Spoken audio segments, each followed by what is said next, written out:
Portland, Oregon is known for being unique. Its unofficial slogan is "Keep Portland Weird." And it quite possibly got weirder when the state began a first-of-its-kind experiment.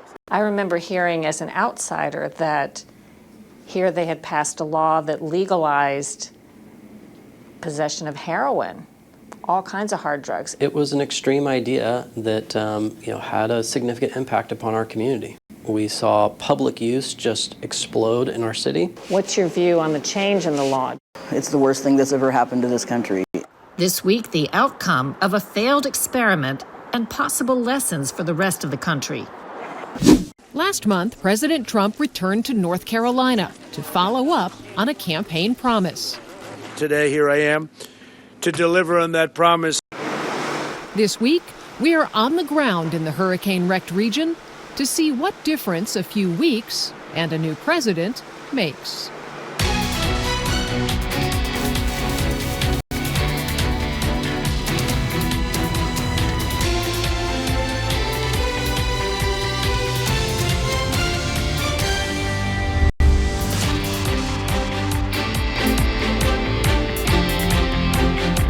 Welcome to Full Measure. I'm Sharyl Attkisson.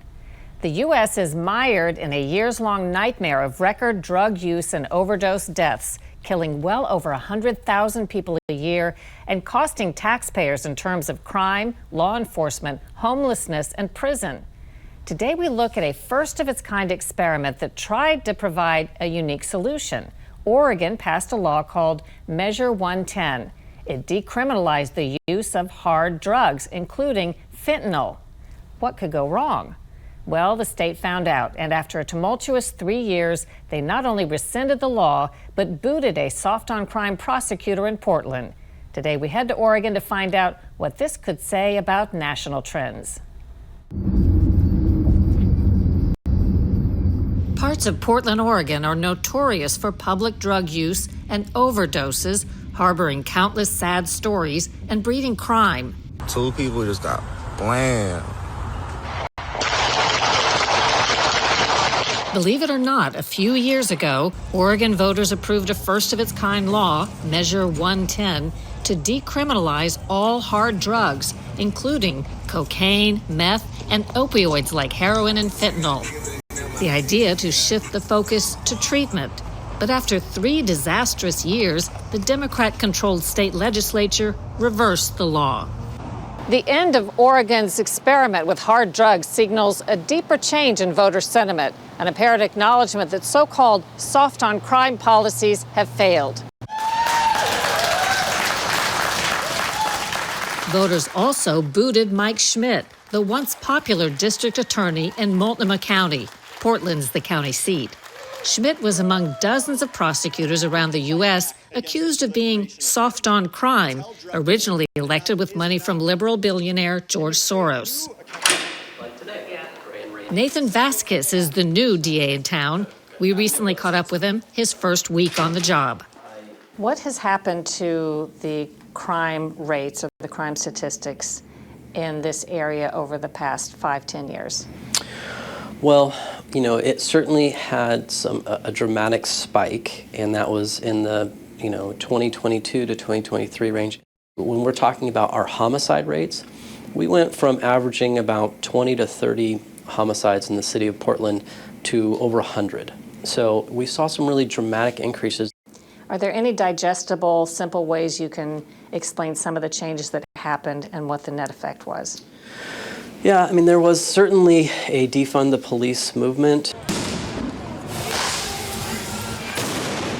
Defund the Police came to Portland after major protests in 2020, sparked by the murder of George Floyd, a black felon who died while a white police officer restrained him with a knee to the neck. The officer was convicted of murder. There was really just an outright campaign to discourage police from even coming here, and we saw dramatic drops in our numbers of law enforcement officers. We saw some dramatic changes around our drug laws, and those things combined with some others really affected kind of the day in, day out work in the criminal justice system. I remember hearing as an outsider that Here they had passed a law that legalized possession of heroin, all kinds of hard drugs. This was brought from kind of an outside think tank group from the East Coast. And it was an extreme idea that had a significant impact upon our community. Did a lot more people, do you think, begin carrying and using these hard drugs? Well, we saw a few different things, and certainly that was one of them. We saw people coming from outside of our state to be here for that purpose. And we saw, just sadly, skyrocketing rates of overdose deaths. We saw public use just explode in our city.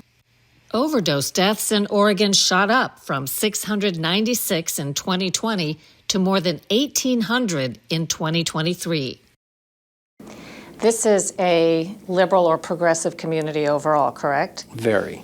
Do you think the community here favored trying these things, but as a whole have decided they didn't work? It was packaged that, it was going to provide all this treatment and it was going to do all these wonderful things, and unfortunately it failed to deliver on those. It's opium. It's not going to do things that are... Aaron Schmautz heads up the Portland Police Association. He says the job of policing became exponentially harder in 2020. I do think it's important to say that it wasn't just because of Measure 110. Fentanyl is a force multiplier. All of the economic kind of downturn and issues that came from 2020 led to a lot of just more people on the streets, all these things. And so just at every level, white collar crime, property crime, insurance rates in the downtown core have gone absolutely through the roof.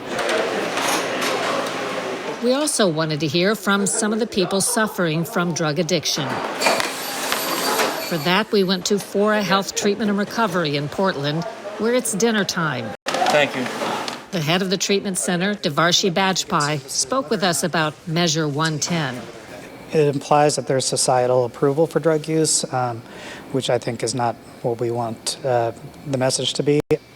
Yet he doesn't see Measure 110 as a big factor in Portland's problems. Annie Otis says Measure 110 and its repeal did factor into her addiction and decision to get help. Did the lax drug law that made it decriminalized to possess hard drugs make a difference to you and make it easier for you to use or more likely to use? Absolutely. What was your thought process? My thought process was that, it was really easy to keep doing what I was doing. I probably would have continued on the same path, because there just wasn't a lot of consequences for a while. What's your view on the change in the law? Fentanyl should absolutely not be legal. It hurts people. It's a killer. It's the worst thing that's ever happened to this country. And no, it should absolutely not be legal. Anthony Morris also says Measure 110 gave him a mindset that made it easier to use hard drugs. At the time when drugs in here in Portland, Oregon were open, it made me think and feel that I can use more. It's everywhere, it's okay to use. So that made me in my mind to think, this is fine. Everybody's doing it. And now that the laws are back to where it's not legal, it makes me feel like it's not okay, because whatever the state does, I believe it makes people think that things are okay, just like myself. So honestly, I think it's better that they don't. It may be too soon to know if there will be big changes in Portland now that hard drugs are illegal again and there's a tougher on-crime prosecutor at the helm. It can be. But Vasquez has seen at least one big difference. Well, in 2016, when Trump was elected, we saw, 4 days of riots here in Portland. There was fires, arsons, there was the whole gamut. So, in this past November, I think everyone in the city was kind of holding their collective breath and getting ready to see what was going to happen. And we prepared. We got ready. So you did some very conscious messaging. Oh, yes. I went and visited every single roll call, and I talked to every single police officer. I looked him in the eye and said, we're going in a different direction. We're going to do things differently. And were there no protests? There weren't. It was shocking. I've tried to be very clear. It is not going to be tolerated.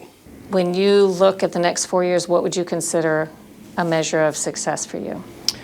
Well, definitely seeing our homicide rates come down, seeing public use of these hard drugs, see that change, and to see a dramatic drop in our overdose deaths. Those are all things that, are very real examples of, what I would like to see. As a whole, I want this community to feel safe. According to reports, billionaire George Soros spent at least $50 million to elect scores of social justice prosecutors across the country. At least 21 have since been recalled, replaced, or voted out.